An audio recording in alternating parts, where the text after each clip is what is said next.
সমাজে প্রচলিত আছে উম্মতের আমলনামা নবী সাল্লাল্লাহু আলাইহি ওয়াসাল্লামের নিকটের প্রতি সপ্তাহে প্রেরণ করা হয়।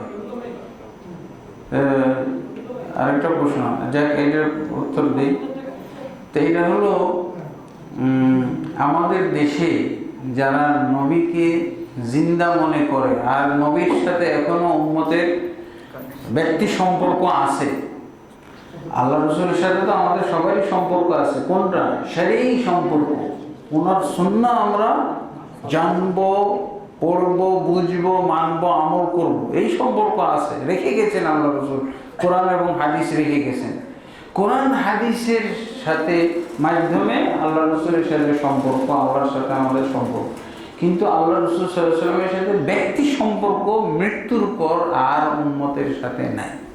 কিন্তু এক শ্রেণীর মুসলমান এখনো আছে, বরং ওদের সংখ্যা অনেক বড়। ওরা দাবি করতেছে ওরা 63% বাংলাদেশে, হ্যাঁ, ওরাই নাকি 63%, বুঝেছেন? তারা তাদের নবী জীবিত, তাদের বাড়িতেও আসে, তারাও যায়, হ্যাঁ, বুঝেছেন? এবং আল্লাহ রসুলের কাছে তাদের আমলনামাগুলো উপস্থাপন করা হয়। সহিহ হাদিসে পাওয়া যায় আল্লাহর কাছে উপস্থাপন করা হয়। আর এই হলো নবী পূজারী, নবীর অনুসারী আর নবীর পূজারী পার্থক্য বুঝতে হবে। নবী পূজারী যারা, তাদের বক্তব্য হলো রসুলের কাছে উপস্থাপন করা হয়। আর নবীর অনুসারী যারা, তাদের আকীদা হলো আল্লাহর কাছে উপস্থাপন করা হয় প্রতি বৃহস্পতিবার এবং সোমবার, এবং আল্লাহ মাফ করেন। আর এদের পুঁজি হলো জাল হাদিস। নবী মারা যাওয়ার পরে নাকি বেশি দেখেন, বেশি বুঝেন, বেশি জানেন, বেশি জ্ঞানের অধিকারী।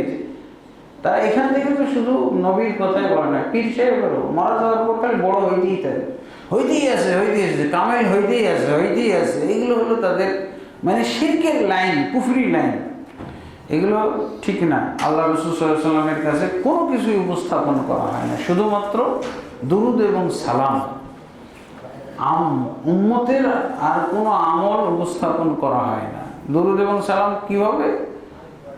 আল্লাহ রাসূল বলছেন ইন্না লিল্লাহি মালাইকাতান সাইয়্যাহিন, আল্লাহর অনেক ভ্রাম্যমান ফেরেশতা আছেন যারা উম্মত যখনই সালাম দেয় তখন এই সালামটা আল্লাহ রাসূলের কাছে কবরে পৌঁছায়, ডাইরেক্ট পৌঁছায় না।